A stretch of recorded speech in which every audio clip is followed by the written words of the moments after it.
Salut tout le monde, on se retrouve pour une nouvelle vidéo à la présentation d'une 308 SW toute dernière génération hybride.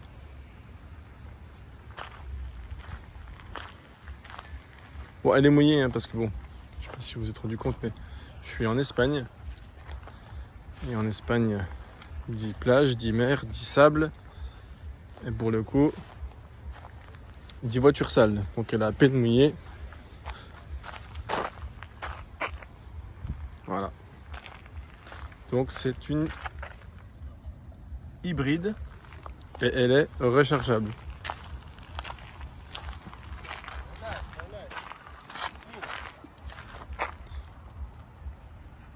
Elle a une très belle couleur. Ce vert en plein soleil, c'est dommage que là, il est 21h. Et pour le coup, le soleil s'est un peu caché. Mais elle a une très belle couleur. Très belle finition. Et voici les jantes en détail. Donc c'est un modèle 2024. Avec sa version hybride. Donc sur ce côté... Ah oui, non, parce que... Alors pour ouvrir la trappe électrique qui est ici, il n'y a pas besoin de déverrouillage. Mais pour ouvrir la trappe à essence, il faut déverrouiller. Alors ça, j'ai pas compris. D'un côté, tu déverrouilles pas, de l'autre côté, tu déverrouilles. Donc là, c'est la trappe à essence classique. Voilà. Et sur l'autre côté, on a, comme je l'ai déjà montré, la trappe électrique. Ça, on va en parler. Parce que c'est bien et pas bien.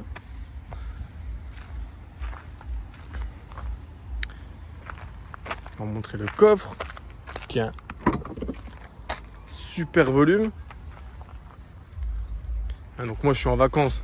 Donc bon, voilà. Franchement, très grand volume de coffre. Et largement assez profond pour une famille.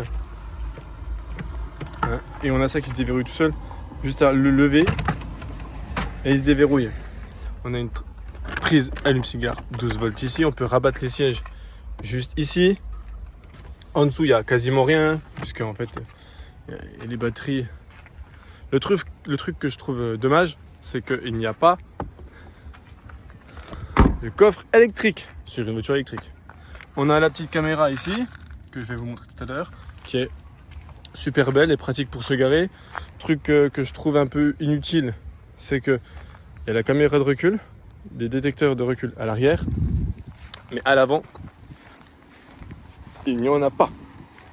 Donc quand on se gare, pour eux, on se gare qu'en marche arrière. L'avant n'a pas d'importance. J'aime beaucoup ces feux et cette calandre. Elle est franchement... pour moi, c'est une réussite. Pour une Peugeot, elle est vraiment très belle. Compartiment moteur, on peut vous le montrer. Il n'y a rien de ouf à ça.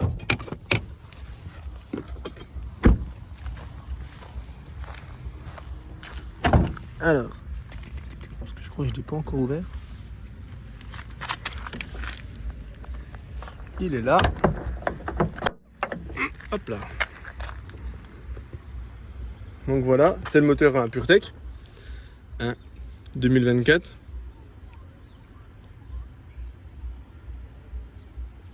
Elle est toute neuve. Elle a 5 ou 6 000 km depuis que je l'ai.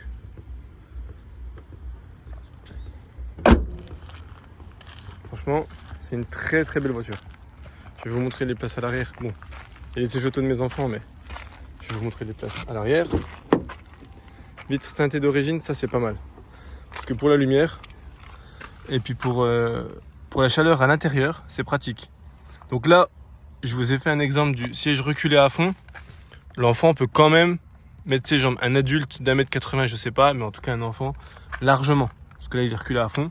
Là-bas, c'est reculé pour moi. Donc je fais 1m80. Et il y a largement de la place. Franchement, c'est une très belle finition. Donc c'est tissu, est sur piqûre en cuir. Franchement, c'est pas mal. Franchement, c'est beau. Hein.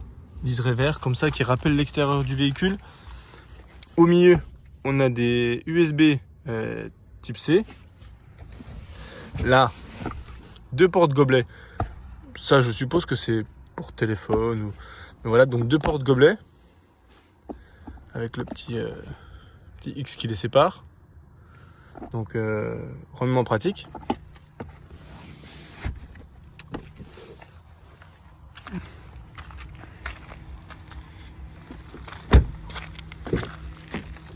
Ici, à l'avant, par contre, énormément de place. Bon, là, il est reculé à fond. On va dire que de base, on est à peu près comme ça. Et énormément de place. Grande boîte à gants également. Rien à redire. Les sièges sont comme ceux-ci. Franchement, ils sont beaux et confortables. J'ai tapé à peu près 2500 km pour partir en vacances. Donc 2500 km pour remonter. Et franchement, confortable. Franchement confortable, j'ai pas eu mal aux jambes. Donc franchement, ouais, vachement confortable.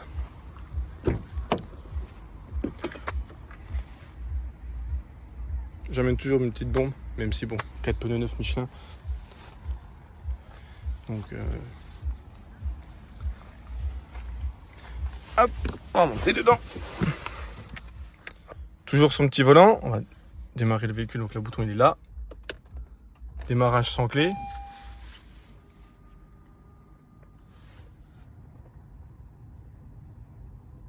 Franchement, elle est très très belle.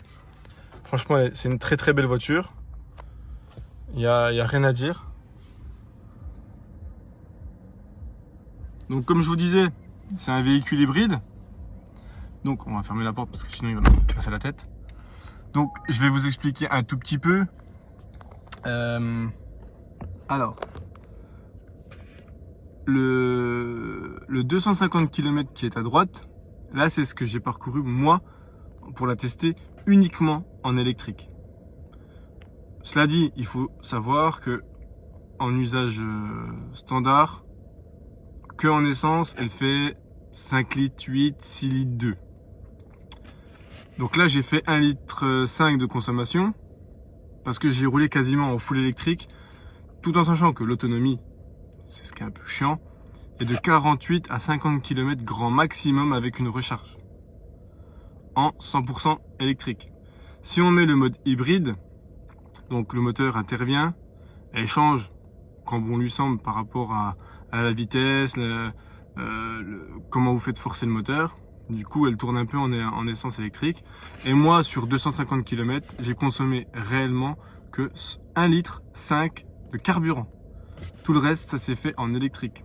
Justement, j'en ai profité pour être en vacances et faire peu de kilomètres dans mes journées, en moyenne 25-30 bornes, pour rouler en 100% électrique pour voir réellement la consommation. Et par contre, ils annoncent 48 km,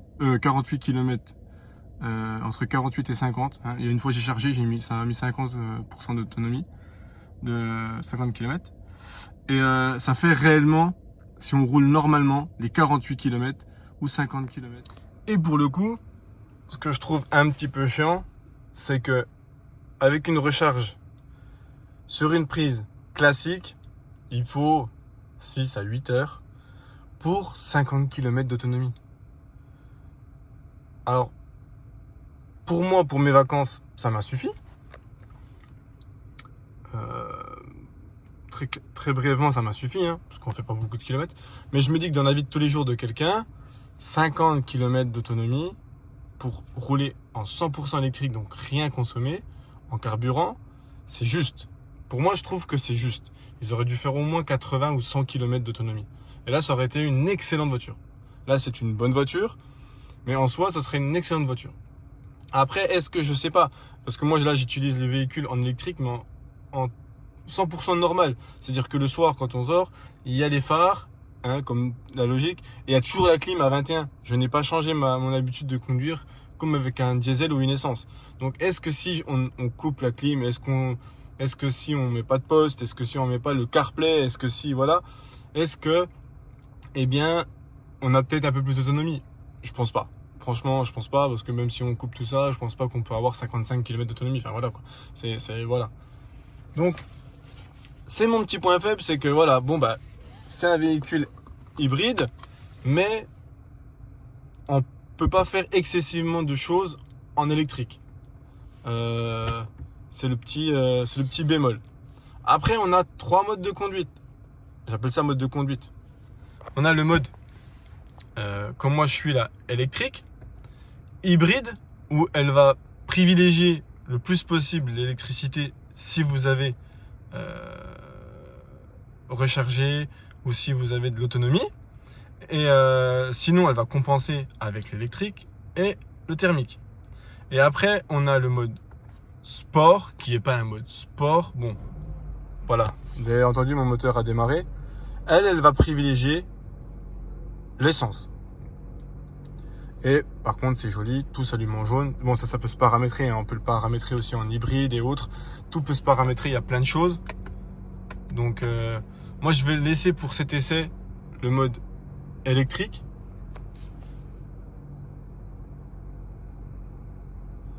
Et puis, parce que j'ai coupé, parce que j'ai vu qu'il y avait un message affiché alors que je l'ai jamais eu. Et là, pour le moment, vous voyez, là, 94% de batterie rechargeable, 44 km. Donc, on est entre 48 et 50 km d'autonomie à fond.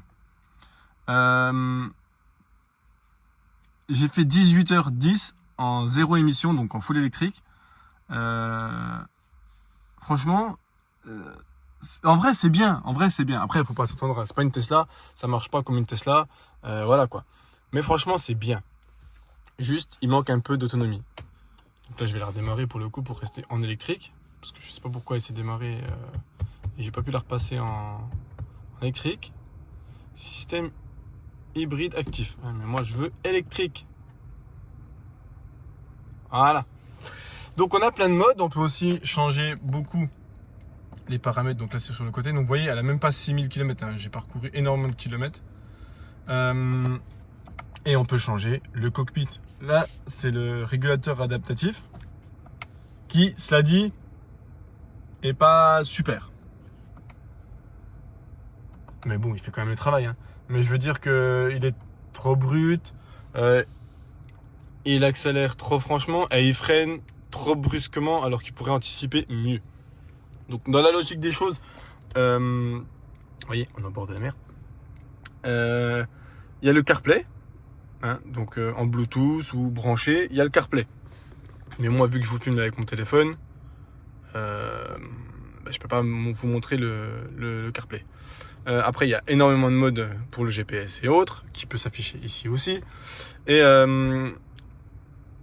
concernant le reste, il y a pas mal de choses. Alors attendez, tac. Il y a beaucoup de fonctions, on peut changer énormément de fonctions. L'écran tactile est franchement bien fait. Il y a même des jeux, on peut jouer à des jeux.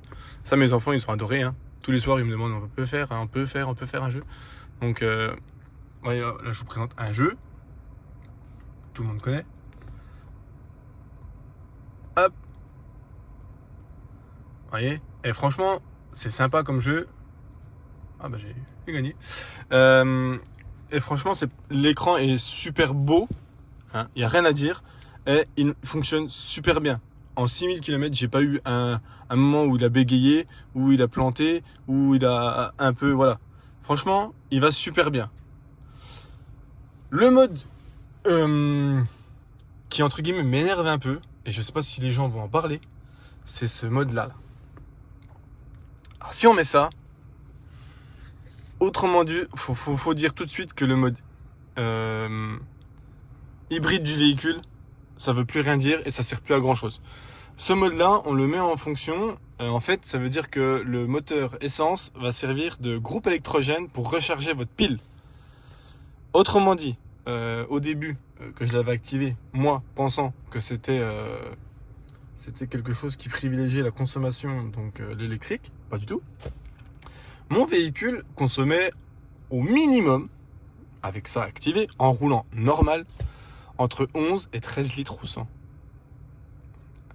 Bon, quand on dit que déjà que de base, le volume du réservoir, 30-35 litres, hein, et que vous faites du 10 litres au 100, je vous laisse calculer l'autonomie.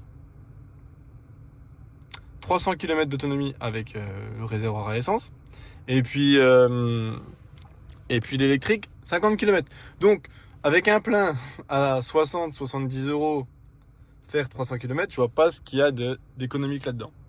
Mais bon, à part ça, depuis que je mets plus ça, le véhicule est génial. Franchement, il est génial. Alors, on va partir sur un essai. J'ai oublié de vous dire que là, il y avait une très très belle boîte à gants avec un USB type C. Là, encore un rangement, je mets souvent la clé dedans. Là, il est dans ma poche. Frein à main électrique. Grand rangement à gobelet. Là, c'est assez profond. Il y a du rangement, franchement, profond, une main. Et là, il y a encore du rangement. Je pensais qu'à la base, c'était un chargeur à induction, mais en fait, non. Non, mais bon, c'est pas grave. On va vous l'essayer. Bon, palette au volant, inutile. Hein, je vais pas vous le dire, mais franchement, c'est pas utile du tout. La boîte réagit bien. Donc, en soi, là, les palettes, avec le mode sport, ça sert strictement à rien. Boîte, 8 rapports. D'où la consommation, je pense, qui est faible. On met sur D. Et on est parti. Et franchement, ça, c'est agréable. En vrai, même, c'est vrai que bon, bah, le thermique, c'est génial et tout. Mais en vrai, franchement, électrique, au quotidien, c'est cool. Franchement, au quotidien, c'est cool. Il y a plein de gens qui vont vous dire, oui, l'électrique 100% peut-être. Mais l'hybride, s'il est bien fait, si avec un véhicule hybride, on peut faire 150 km que en électrique, et puis le reste, on roule à l'essence, franchement, ça serait cool. Franchement, ça serait cool. Et là, j'aurais plus rien à dire. Parce que 150 km d'autonomie, franchement, en électrique, il n'y en a pas besoin de plus en vrai. Pour quelqu'un qui roule beaucoup, 150 km d'autonomie en électrique, le reste, tu peux mettre de l'essence, donc tu peux pas tomber en panne sur le bord de la route. Franchement, c'est cool. Ah bah vous voyez, j'ai oublié de vous montrer, mais ça c'est ma consommation que j'ai effectuée sur l'autoroute dernièrement, 5 litres 3 en mode hybride. Donc 5 litres 3, c'est raisonnable et ça me convient. Et puis en 100% électrique pendant 2 semaines, 1 litre 5. Franchement, il n'y a rien à dire. Hop. Sinon, à part ça, c'est une très très bonne voiture. Et puis super confortable. Hein. Franchement, c'est confortable. Et sans oublier aussi qu'on peut, vous pouvez mettre l'application Peugeot et puis repérer votre véhicule, voir le pourcentage de la charge, soit l'arrêter, soit l'activer en fonction des heures creuses et tout ça. Et vous pouvez aussi activer la clim à distance. Il y a pas mal de modes qu'on peut choisir nous-mêmes. Et franchement, la direction assistée, ça c'est cool. Parce que franchement, elle est plus qu'assistée.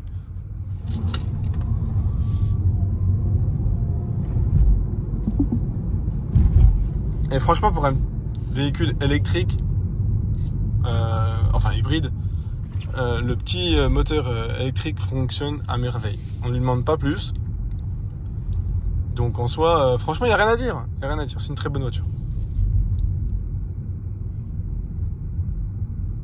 Moi, je la recommande.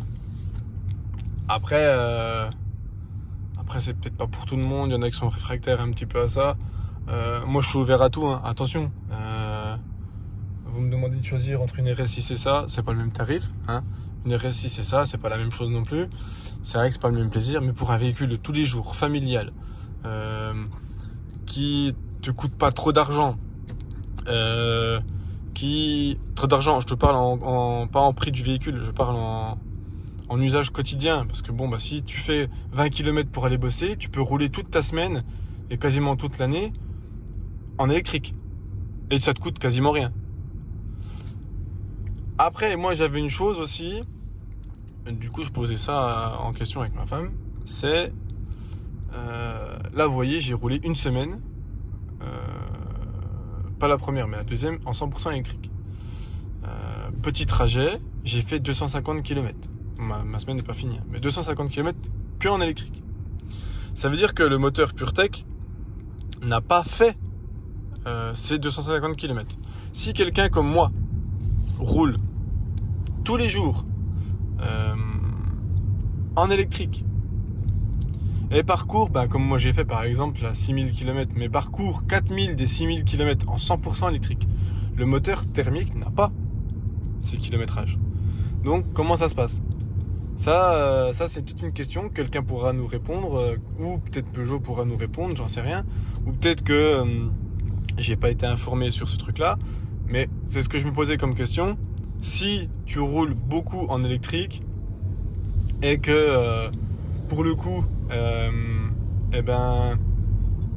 tu fais pas démarrer le moteur thermique, tu roules jamais avec, ce qui est mon cas actuellement cette semaine par exemple, parce que j'ai essayé de l'essayer à 100% avant de faire ma petite vidéo, je me dis que pour le coup, le moteur thermique il tourne pas, le moteur PureTech il tourne pas, et du coup l'histoire de la chaîne qui baigne dans l'huile, la courroie de distribution qui baigne dans l'huile, comment ça se passe ? Parce que du coup il aura pas ses kilométrages, mais il aura son année. Voilà. Et puis quand tu vends le véhicule, ok, il a peut-être là par exemple 6000 km, mais le moteur il a pas 6000 km. Du coup comment ça se passe ? Peut-être que même la question elle a déjà été répondue, peut-être que quelqu'un... Mais j'ai pas été informé, c'est ce que je me demandais. Je me dis, vu que là par exemple je roule 100% électrique, comment tu peux, pour l'entretien du véhicule, dire j'ai fait tant de kilomètres. Parce que par exemple en diesel, nous on roule énormément, je fais pas loin de 2 vidanges par an.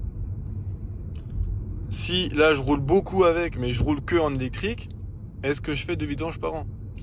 Alors que le moteur thermique ne m'a pas été utile. C'est ça les questions. C'est ça ce que je me posais comme question.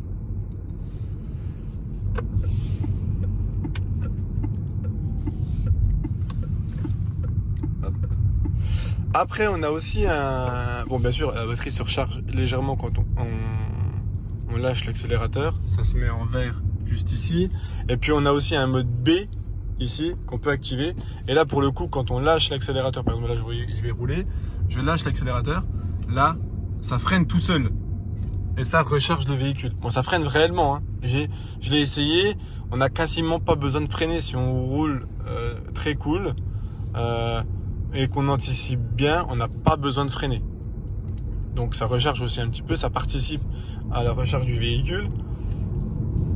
Alors après c'est une question de conduite, hein. Ça dépend des personnes, il y en a qui vont conduire brusquement. Si on roule tout le temps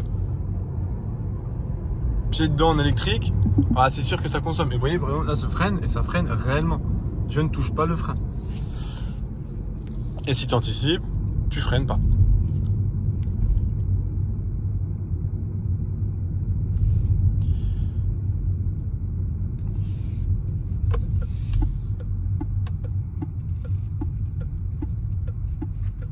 Et franchement, c'est agréable. Là, je l'ai conduit pendant 3 semaines, 1 mois. Quand je vais rentrer de vacances, ça va peut-être plus être ma femme qui va l'utiliser. Je vais repartir sur du diesel. Franchement, la tranquillité au volant par rapport au bruit en ville, ça va me changer. Parce que là, réellement, on n'entend rien. C'est un véhicule très silencieux. Même le bruit de l'électrique, je sais pas si vous avez pu l'entendre dans la vidéo, mais c'est vraiment très fluide, très linéaire. Ça nous casse pas les oreilles du tout. Donc en soi, franchement, c'est une voiture que je peux recommander. Franchement, elles sont super bien finies, les volants sont super beaux.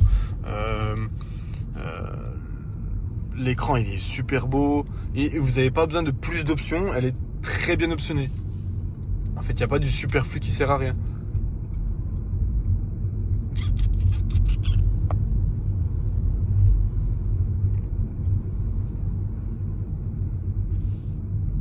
Et elle freine toute seule. Et puis c'est ce que je vous disais tout à l'heure par rapport...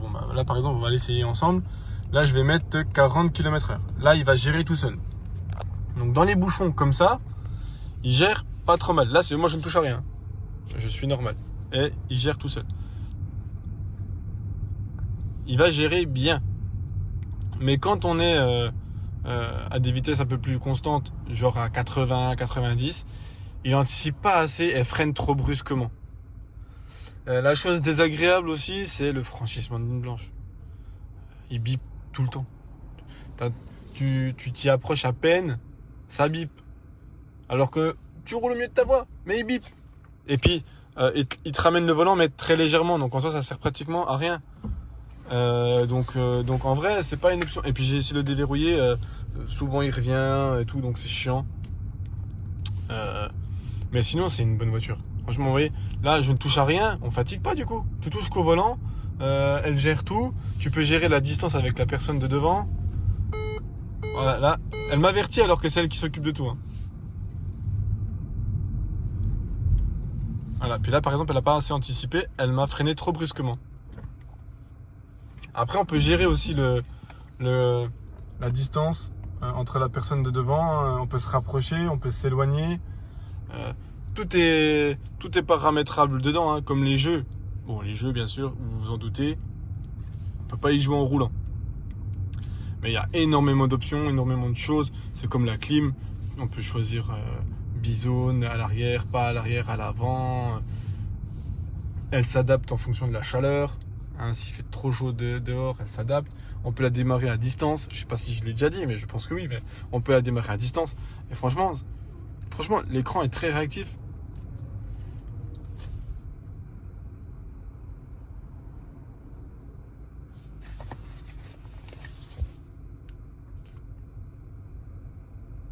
Bon, en tout cas, j'espère que j'aurai répondu à toutes vos questions.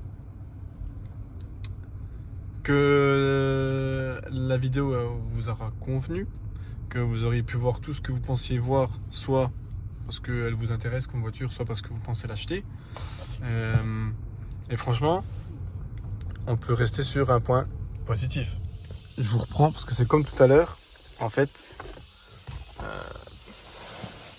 vu que mon téléphone est connecté au véhicule, eh ben quand je coupe le véhicule, elle me déconnecte du téléphone. Donc en fait, ça m'a coupé la vidéo 2 fois déjà.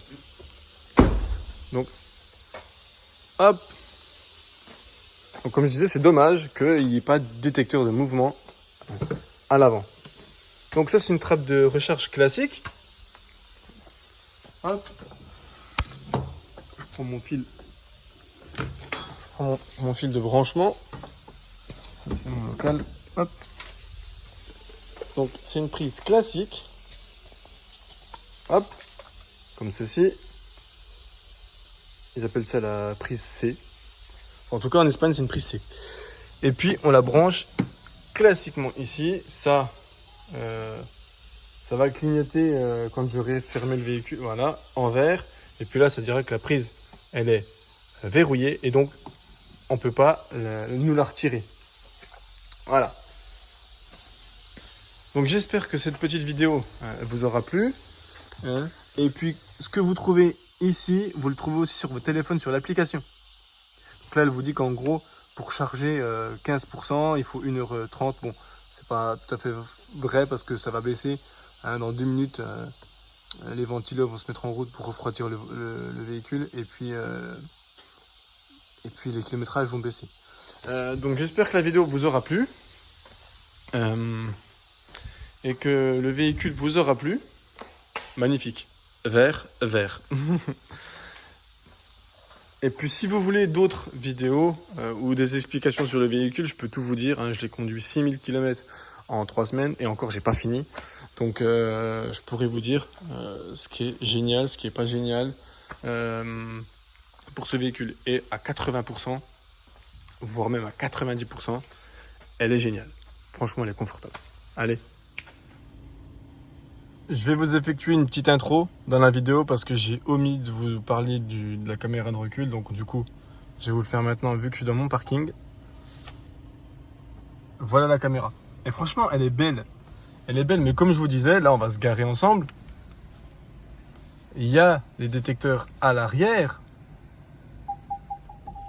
Pour ça, elle est précise. Mais par contre, à l'avant, il n'y a absolument rien. Et pour le coup, franchement, c'est dommage parce que en soi, la caméra marche bien, les détecteurs marchent bien, elle est précise, elle est fluide, on se voit bien dedans. Et pour le coup, regardez comme on voit bien. Franchement, c'est net. Il y a rien à dire.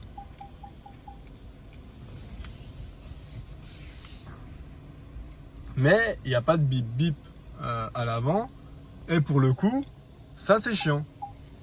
Parce que bah voilà, du coup, pour le coup, il faut faire très attention au pare-choc à l'avant, à la lame avant, alors qu'ils auraient mis des bip bip. Non mais sérieusement, en 2024, on met pas de détecteur d'obstacles à l'avant, alors qu'on a les caméras à l'arrière. Sérieux, c'est complètement stupide. Et puis au passage, je vais vous montrer, comme vu qu'on est là ensemble encore une fois, vu que j'ai omis de vous montrer pour la caméra de recul. Et ben, vu qu'on est dans mon parking, je vais vous montrer aussi pour